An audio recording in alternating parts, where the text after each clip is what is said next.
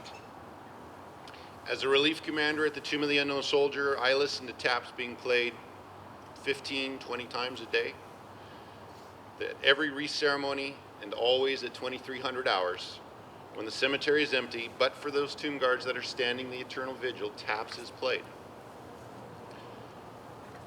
No matter how many times I listen to that painful 24 notes being played by the buglers of our armed forces, it always brings me back to a dusty, rocky hillside in northern Iraq in 1990, when it was played for a dear friend and fellow paratrooper who fell in battle on May 25th.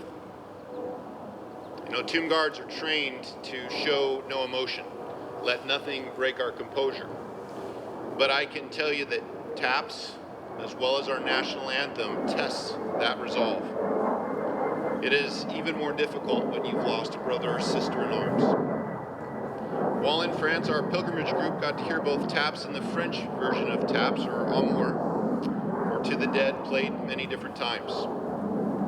Both bugle calls bring forth emotions that many try and hide, and I'm not ashamed to say that on more than one occasion over there, the tears flowed freely.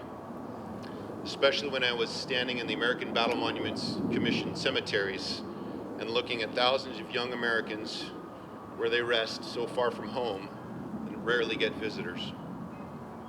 The buglers who played during the burial of the unknown soldiers in 1921, 1958, and in 1984 had immense pressure placed upon them. The eyes of the world upon them, and just one shot to get it right. Rain, snow, sun, humidity, and even the insects, nothing is allowed to deter the bugler from hitting all the notes just right. Families may not always remember the words that are spoken at funerals, but they always remember taps. Crisp, powerful, mourning, haunting. Masters of the bugle such as Frank Witchey in 1921 made it look easy. I've always wondered, and I'm going to ask this question of our buglers, I've always wondered if you're affected by the notes just as the listener is. Do you feel it pulling at your heartstrings as you play it? As we commemorate the centennial of the Tomb of the Unknown Soldier, it is important to honor the service and sacrifice of those who played a role in the burial of our unknown soldiers. There is much more to the story of the unknown soldiers than what is buried here in Arlington.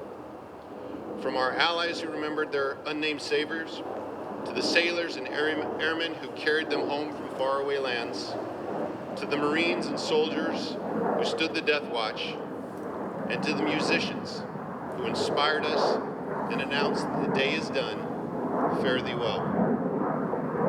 Tomb guards have a saying, soldier is never forgotten until they die.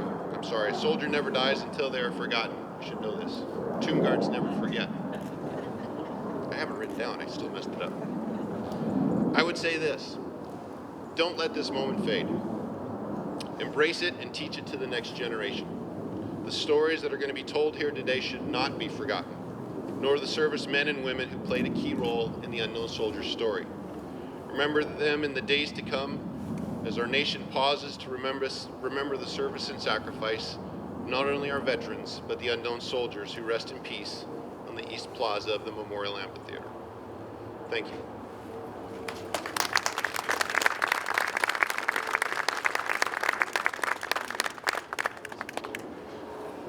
Thank you, Sergeant Major. Mrs. Joanne Maitland serves as the National President of the American Gold Star Mothers. I am so deeply pleased, happy that she is able to be here today. The Gold Star Mothers hold a special place in all the hearts of all Americans. They truly know the meaning of sacrifice. As Abraham Lincoln wrote in a famous letter to a mother who lost 5 sons, you have the cherished memory of the loved and lost, and the solemn pride that must be yours to have laid so costly a sacrifice upon the altar of freedom. Now we know that in the tomb lies an American soldier who had a loving Gold Star mother. Ladies and gentlemen, Mrs. Joanne Maitland.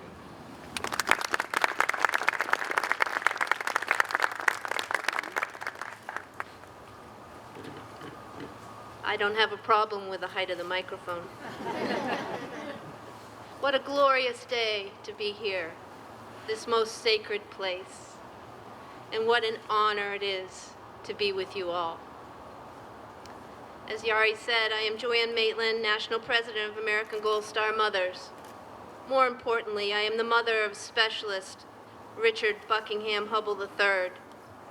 Buck's death on December 3rd, 2002, qualified me for membership in our beloved 93-year-old Veterans Service Organization, American Gold Star Mothers, which was formed to serve veterans and support other Gold Star mothers and their families. It is an organization, however, no one wants to be eligible to join. As a young woman, I was fortunate to attend an idyllic summer camp on the shores of Lake Winnipesaukee in New Hampshire. One of the fondest memories I have is the Sunday evening sing-along where all the campers would gather and share a time in music. As we would be leaving the hall to retire for the evening, we always sang in rounds. Day is done, gone the sun, from the hill, from the lake, from the sky. All is well, safely rest. God is nigh. It was beautiful, calming, respectful way to end the evening. I am grateful for learning taps that way because I never felt that it was a sad song, but instead a tribute to a day well spent. Today, as I represent the mothers and families of the fallen, you will often see tears roll down when we hear the first reverent notes of the bugle as taps is played. So now as I try to listen, and even though the tears may still flow, I relate this melody to honor a life well served, and to be comforted that our heroes are eternally tucked in. Have a wonderful day. Thank you for being here, and take care. Thank you.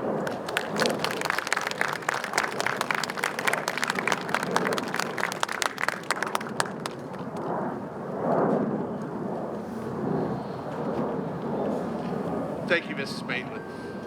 We are honored by the presence of a brass quintet from the United States Army Band, Pershing's own. The band will celebrate its centennial next year, and it has a wonderful history which started after World War I, when General John Blackjack Pershing ordered the formation of the organization with a single line order. You will form and equip the Army Band. Almost 100 years later, the United States Army Band is among the premier musical ensembles in the world. This is coming from an Air Force band guy, so being nice today while the senior service. Among their duties is to support the funerals in this cemetery and sound taps at the many wreath ceremonies at the tomb. I'm honored that they have asked me at times to write an arrangement or two for them. I've written a couple of trumpet ensemble things, and it's always a thrill and an honor to hear an arrangement performed by these marvelous musicians. They're going to perform for you a World War I medley of 2 tunes that were originally of British origin, but became very popular during the war. Those 2 tunes are It's a Long Way to Tipperary and Pack Up Your Troubles in Your Old Kit Bag and Smile, Smile, Smile. Ladies and gentlemen, the United States Army Brass Quintet.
Bravo. Another nice big hand for the United States Army Brass Quintet.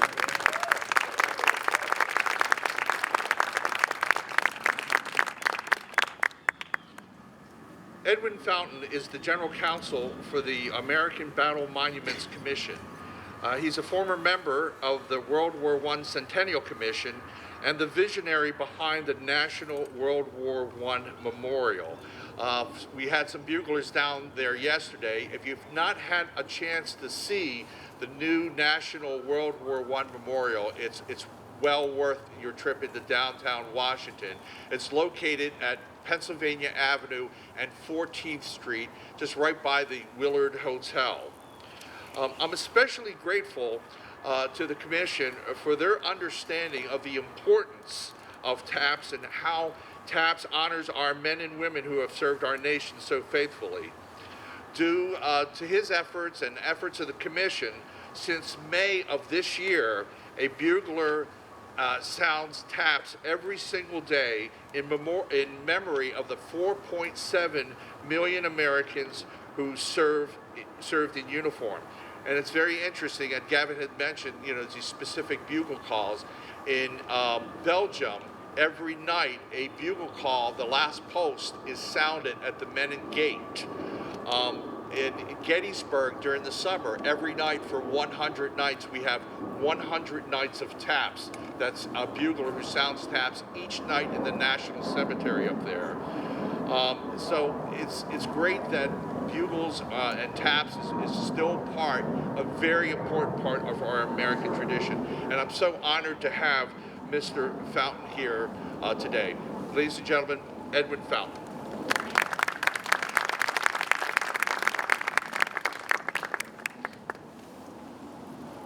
Thank you, Jari, although you just stole half of my speech. Which was to talk about the new memorial and talk about the tradition we're establishing there of playing taps at 5 o'clock every day. And please bear with me, as you can tell I'm getting over a cold, so my voice is a little bit rough. And if I'm not speaking close enough to the mic, please let me know. But it is my honor to appear before you today wearing two hats. And the first is, as Jari said, is the former vice chair of the World War I Centennial Commission, the federal agency chartered by Congress to orchestrate this nation's commemoration of the centennial of World War I. And in a very real sense, this week's events marked the end of that commemoration. Our first official event was April 6, 2017 at the World War I Museum in Kansas City to commemorate the centennial of the American entry into World War I in April 1917. And in the last 4 years since, we have organized a series of events around the country, here in Washington and overseas, to commemorate the major events and milestones in America's involvement in that war. And now, as we mark the interment, is the centennial of the interment of the unknown from World War I, we bring that commemoration to a close. We're not quite done because while the memorial is now open for you to visit and enjoy, the sculpture that will be the centerpiece of that memorial is still underway and will be dedicated, we think, around Memorial Day 2024, at which point the commission will go out of business. But it's the commission's pleasure to be involved in these events this week, commemorating the centennial of the interment of the unknown soldier. My second hat is as General Counsel of the American Battle Monuments Commission, or ABMC. ABMC is the custodian and the guardian of 26 American military cemeteries around the world. 9 from World War I, 14 from World War II, and 3 more from other conflicts. Primarily in Europe, but also North Africa, Mexico, Panama, and the Philippines. In those cemeteries, we guard the remains of 120,000 American soldiers, Marines, airmen, sailors, Coast Guardsmen. And on our walls of the missing, we commemorate tens of thousands more American soldiers and servicemen and women who rest in unknown graves. The unknown from World War I is but one of 2,000 unknown comrades buried in our cemeteries overseas from World War I under the inscription, "Here rests an American soldier, here rests in honored glory an American soldier known but to God." And there's several thousand more unknowns from World War II. ABMC's role in the selection of the unknown from World War I is an important part of our history and our story. As the Sergeant Major indicated, unknown remains were selected from 4 of our World War I cemeteries, representing 4 of the principal American engagements in World War I. They were selected, various measures were taken so that there would be no way of identifying which cemetery, which casket came from. And then they were arrayed in a row of 4, excuse me, at Chalon-sur-Marne in France. And a decorated American soldier from the Great War, Sergeant Edward Younger, recipient of the Distinguished Service Cross, entered the room where they were held with a spray of white roses. He circled the caskets 3 times and then finally stopped and laid the spray of roses on one of the caskets and saluted. And that casket became the unknown soldier buried here at Arlington. The 3 remains that were not selected were reinterred side by side next to each other at Meuse-Argonne American Cemetery in eastern France, which is the largest American cemetery in Europe.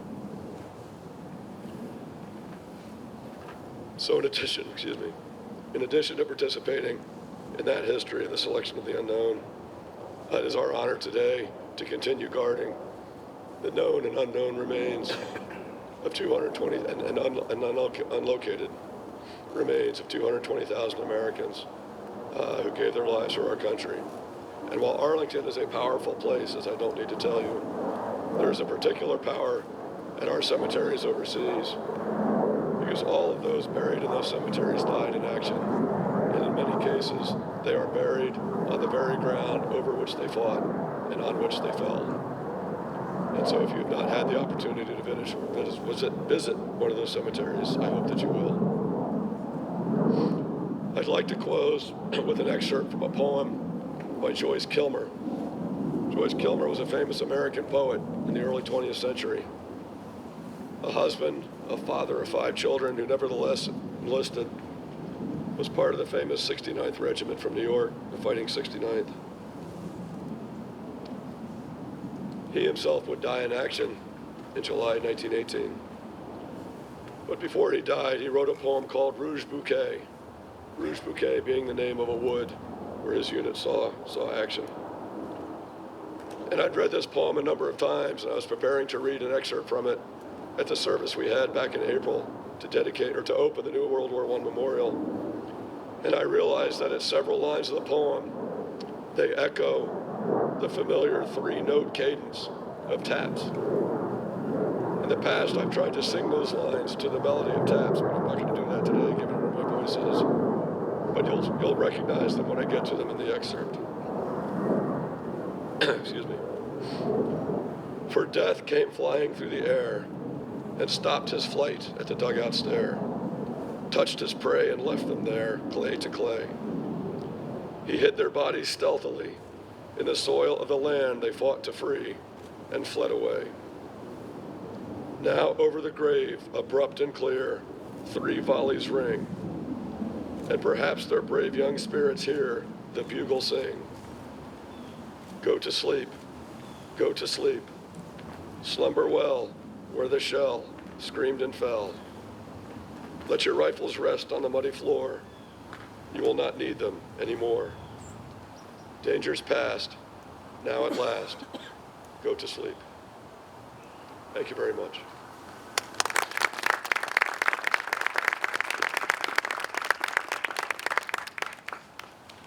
Thank you, Mr. Fountain. Today we have buglers from across the nation who have traveled to play a masked version of taps. And I want to thank them all for their efforts and for playing yesterday at the National World War I Memorial. A little bit of this. Hey, Rob, why don't you come up here so we can get some photographs of this.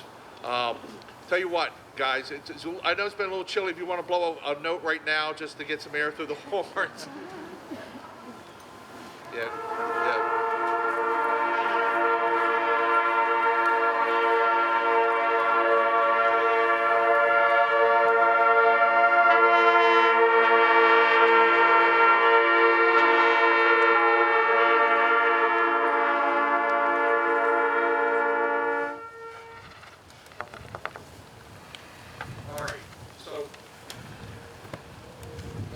So if everyone would rise, we're going to perform this masked version of Taps. It's our national song of farewell in honor and in tribute to the unknown soldier.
Thank you. You may be seated.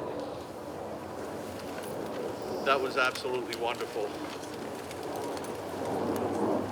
You're not going to cry, are you? I know it's very emotional, and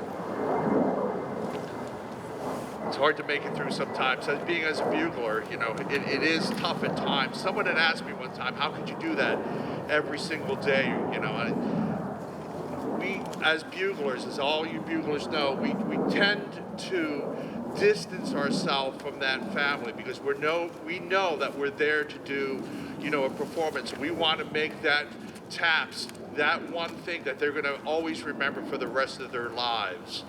And so we do our best. Sometimes we don't get too emotional right up with each family because if we did, we would be caught up in it. We wouldn't last more than a month or so. But we know the importance of those 24 notes. I wish to thank everyone who helped put this ceremony together. My most sincere thanks to Arlington National Cemetery, the United States Army Band, the Society, the Honor Guard, Tomb of the Unknown Soldier, the World War I Centennial Commission, TAPS for Veterans, and especially to all you buglers who traveled here. I will put in a plug once again for that daily sounding of taps at the National World War I Memorial. You know, outside of Arlington and the Marine Barracks, the memorial is the only place in Washington, D.C. where a live bugler sounds that call on a daily basis. And we have great thanks to the Doughboy Foundation and the Centennial Commission for making this happen. And they also have a website.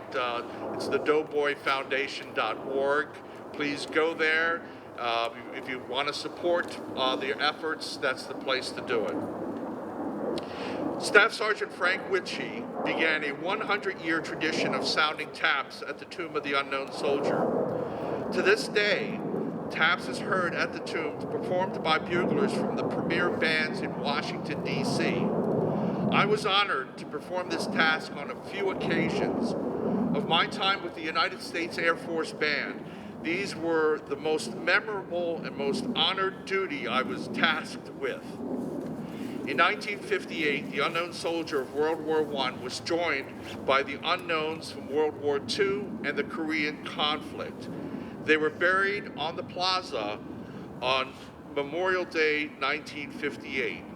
Sergeant First Class George Myers of the United States Army Band sounded taps that day. On Memorial Day 1984, an unknown from the Vietnam War was buried on the plaza. The bugler who sounded taps was Sergeant Major Patrick Mastrolio of the United States Army Band. Both Myers and Mastrolio are buried in Section 34 near the grave of General John Blackjack Pershing. We will visit them today to lay flowers at their graves, along with Frank Witchey, who's located nearby in Section 19. Today we will also honor the Centennial of the Unknown Soldier and commemorate the sounding of taps, remembering the lives of Frank Witchey, George Myers, and Patrick Mastrolio, as well as all the buglers who have sounded the call over the past century. You know, to the general public, hearing taps played on the plaza in front of the Memorial Amphitheater is a memorable and moving experience.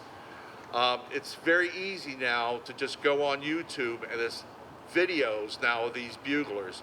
I've yet to find a single one where a bugler misses a note. It's always perfection. You know, most people have little idea of the hard work, years of musical training and preparation that goes into that 1 minute of music performed at the tomb. Army Sergeant First Class Drew Fremder of the United States Army Band stated it this way: sounding taps is playing an appreciation for those who have given their last breath in service to our nation and the freedoms we protect. For those who've sacrificed more than ever I can in my career. A bugler plays no longer for appreciation, but in appreciation of the ultimate sacrifice.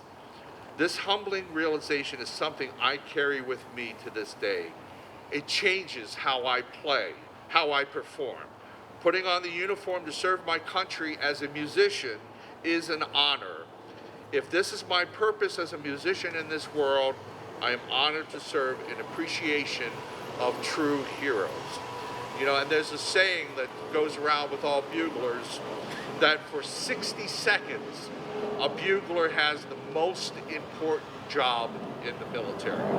So for the buglers out there each day serving our veterans, I say thank you on behalf of TAPS for Veterans, and to the unknowns, I say thank you on behalf of a grateful nation.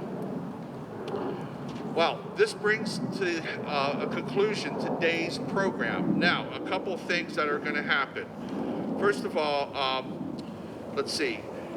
It's just checking my time here. Oh, good. We're well within the schedule. At 11 o'clock sharp, we're going to start walking down. Did everybody get a map? I think Heather Faust over here has a copy of the map. If you follow along, the black route will take you to section 34. For those who are driving, have mobility issues, the family of the Frank Witchey family, I urge you to drive down there because you're going to need to drive to the Tomb of the Unknown Soldier. So we don't want you guys to be late for that. So what's going to happen is that we'll walk down, we're going to lay flowers at the graves of Sergeants Myers, Mastrolio, Witchey, and then we're also going to lay some flowers, of course, for a man who made it all possible, General Blackjack Pershing. So we're going to walk there at 11, then we're going to all walk to the Tomb of the Unknown Soldier. The wreath laying will be done by the family of Frank Witchey. That will be at 1:15 p.m. Following that wreath ceremony, what I'd like to do then is to then invite everyone into the display room. It's right there at the tomb. They have the bugle that was used in 1921, the bugle that Frank Witchey played on. It's a very nice instrument. If you want to know more about Frank Witchey and his involvement, I urge you to go to my website. Of course, here's another great plug, tapsbugler.com, and just type in Frank Witchey. You'll get the entire story. I'm very grateful to the Witchey family for providing photographs, newspaper articles, and artifacts surrounding this sort of unknown bugler that we hope that all Americans will know about and his great place in history. Now, before I dismiss you all, I'm going to take a photo of this entire group, so don't move. Make this work. It's going to be beautiful.